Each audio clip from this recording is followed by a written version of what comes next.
Hello, my name is Aaron Edwards, and I am a student of Classics and the Ancient World at King's College London. My presentation is an adaptation of an essay I submitted last Christmas for a module called Visual Histories. This module mainly focused on the symposium setting in ancient Greece, where painted pottery became a staple. It also effectively showed how the formal qualities of painted pottery produced in this time are described and analysed in archaeology. The primary focus of my essay was how Protocorinthian pottery painters exploited the different spaces of a pot to construct narratives, in which I answered this question by attempting to re-theorize the designation of Orientalising on Proto-Corinthian art.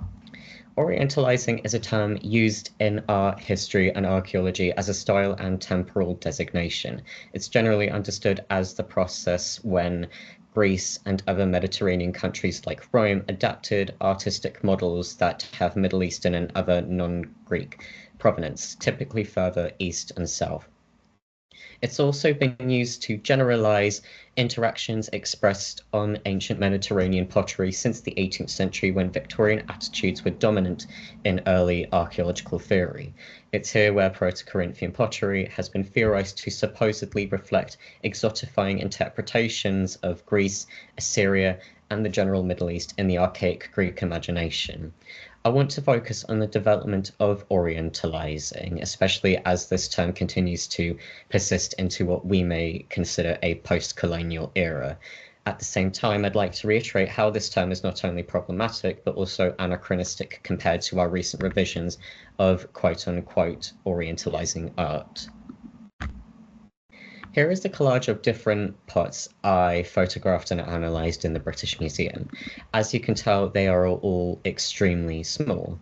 Miniature pots for jewellery such as pyxides and luxury and oil flasks like Arabeline alabastra all infer both a functional and sentimental value beyond their artistic and historical context.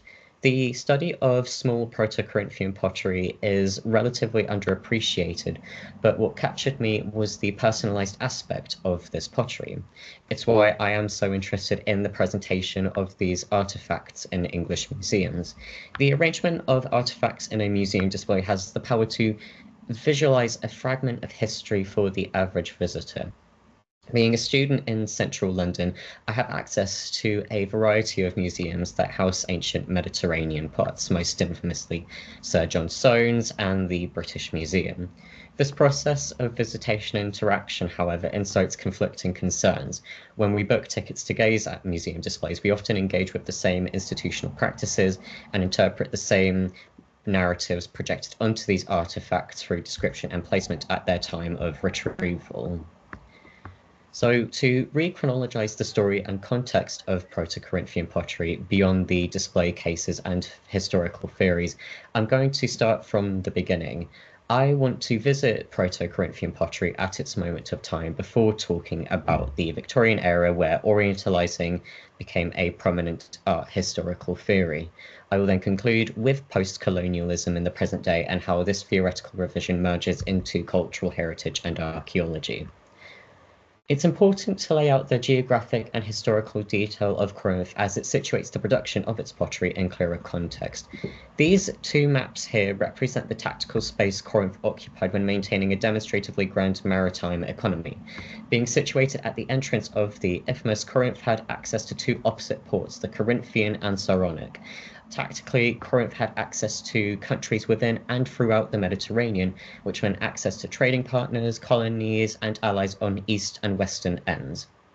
In the context of a widespread pottery economy, the larger map locates the differing areas where Proto-Corinthian pots found on the British Museum's website are detailed to have been first excavated or more accurately sequestered.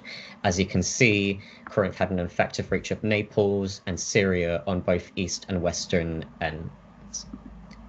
As we can see, Corinth's broad Mediterranean network infers the wealth and popularity of its pottery. While they weren't active in the Archaic period, Thucydides and Pliny the Elder reiterate the reputation of Corinth's maritime outreach extending to both its military and economic practicality. They report in their sources that Corinth's shipping imperial trading settlements were central for the facilitation of communication, trade, and luxury products such as iris perfume with its diplomatic contacts across Asia Minor and North Africa. In this export economy of which Corinth intermediated between Greece and the Mediterranean, these examples seem to have travelled through the convenience of their simple shapes to transport personalised luxury resources and miniature cultural narratives. Because of the practical nature of these pots as small containers for what would have been luxury amenities, and the artistic talent expressed on their sides, Corinth's Mediterranean network embeds their artistic techniques into the context of an elite exchange network suited to the aesthetic tastes for cultural integration.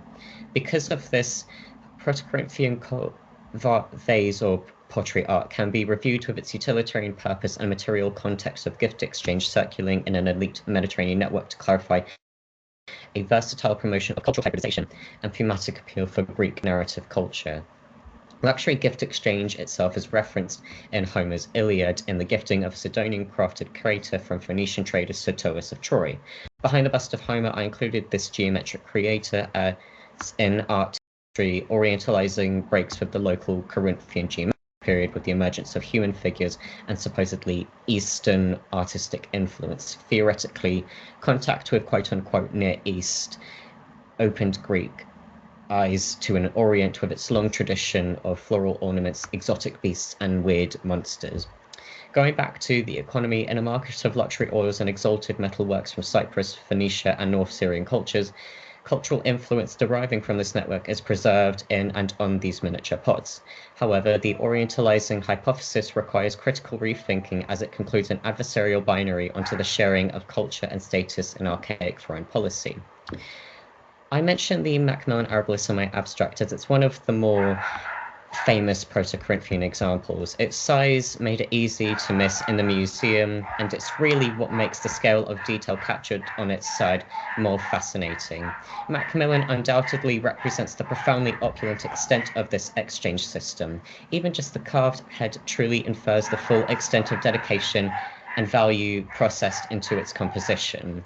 The lion head infers decorative integration in the epic theme, where its fearsome carved teeth were likely composed to enhance the action of the narrative scene below, which is distinctively embedded in Greek culture of cooperative hoplite battle. The floral decorations and imported techniques of incision to replicate Phoenician metalwork you can spot on the illustrative lines of the Aryballos theoretically places them in the context of a luxury possession to suit its occupants' tastes for Phoenician art. An epic atmosphere of civic duty is constructed for Macmillan's luxury possessor, one that is tied inherently to a national celebration. This parallels the visual extension from an enriching boyhood on the horse-racing lower frieze to a Greek man's national obligation of battle on the primary one. These examples of epic narratives promoted on luxury pots favour the integration of foreign artistic techniques on a compelling decorative level. It's no wonder why Malcolm Macmillan and his Victorian audience were so entranced with this Aryballos. In highlighting British involvement in relations between Greece and the Middle East, 18th and 19th century Britain's fascination for Greece is understood in concurrence with early Orientalism, which, at the time, existed as a subject in art, literature, and in specialized studies before we now associate it with critical studies. At this time, the Ottoman Empire occupied Corinth from 1715, where it became the capital of Morea Eliat, until 1731, and then again as a Sanjak capital until 1821. During the Greek War of Independence from 1821 to 30, the city was contested by Ottoman military forces, of which the city would officially be liberated in 1832 after the Treaty of London. Britain's involvement in the Mediterranean comes into the picture in terms of its foreign policy and cultural interests being divided between the Ottoman Empire and Greece. The British and Ottoman Empire's relationship to each other for the most part of the 19th century was immediately cautious and diplomatic, in which successive British governments were reluctant in this century to directly interfere and cause military strife. While British-Ottoman relations were not immediately sour, as they would become in the following years through the eventual colonial missions undertaken in Egypt to Sudan, this foreign policy doesn't reflect English cultural attitudes to the Ottoman Empire. One could say they haven't really since the Crusades in 1095. Greece as a site for relations between the classical and the modern, the West and the East, figured vividly in the Victorian imagination. Literature played a key role in this. Famously, sympathisers like Lord Byron, who wrote Dracula, played a major role in shaping British opinion through his poetry to strongly favour Greek culture. Within the literary output, travel logs from Victorians like Edward Dodwell and W.F. Cumming, who is quoted here, are examples of how Victorians initially read the topography and wonder of Greece in first person beyond the accounts of Homer and Hesiod. As seen in the extract above, travellers like Cumming were not met with the idyllic antiquity they would have envisioned in early classical studies. In hyperbolic language, Cumming compares modern Corinth humorously to Pompeii, claiming that the latter desolate location had much more fascination to share for him. Cumming's disillusionment with modern Greece is one that reflects the attitudes many other travelling Victorians shared. Additionally, as Cummings mentions the state of Corinth's room, he experienced it, he attributes its ruin solely to the Muslim. His obsession with Greece's past and enforcement of an oppositional cultural identity onto the Middle East is reflective of cultural attitudes developing within the British Empire in this period. Following on from Cummings' words, we see how early Orientalism informed the study of classics in early English archaeology. In another example of observatory literature, Cecil Smith, another Victorian, records his first impression of Macmillan's Aryballos, amongst other Protocorinthian pots, when they were first sequestered and brought to London. The quote, Orientalising conception I've highlighted is not in reference to Macmillan necessarily, but it is important to establish that Orientalising language was in use at this time. Malcolm Macmillan introduced this Aryballos in 1889 when a variety of pots were sequestered from Greece. From primary sources like Cecil Smith's, a Victorian visitor would have interpreted the North African motifs on Proto-Corinthian pots within a particular political lens. Here, a classical reception is understood as intersecting with Orientalism to characterise the imperial aspect of British cultural heritage in the 18th and 19th centuries. Britain has been an imperial antagonist across the world, especially before it would go on to invade Egypt, only a few decades after Cummings' account was published, and within the same time Cecil Smith was documenting his touch with archaic Corinthian history. As the 19th century came to a close, it became obvious to inhabitants of North Africa and the Middle East, especially in Egypt due to the 1818 invasion, that European powers were slowly colonizing their countries, both economically and militarily. Additionally, World War I would see colonization of several German and Ottoman territories as they became incorporated into the British Empire. Jumping a few decades towards the modern period, however, Britain may have emerged victorious from the Second World War, but the economic effects of the conflict on its empire were profound, both at home and abroad. In the era towards the end of World War II, countries that were previously subjugated under imperial and colonial empires, including the French, Dutch, and British empires, gained momentum in decolonial causes. This introduces us to the emergence of decolonial perspectives and retrospective post-colonial theories in archaeological study. It's only recent, during the 1970s and 80s, that post-colonial discussion has had a greater impact on academic disciplines like history, anthropology, and philosophy. During most of the 20th century, the history of archaeology has been an eloquent example of colonial discourse. Edward Said is known for his foundational text on the titular topic of Orientalism from 1978. Within the framework of his contribution to post-colonial studies, colonial discourse can be defined as an apparatus of Western power that produces knowledge about non-Western countries under colonial control.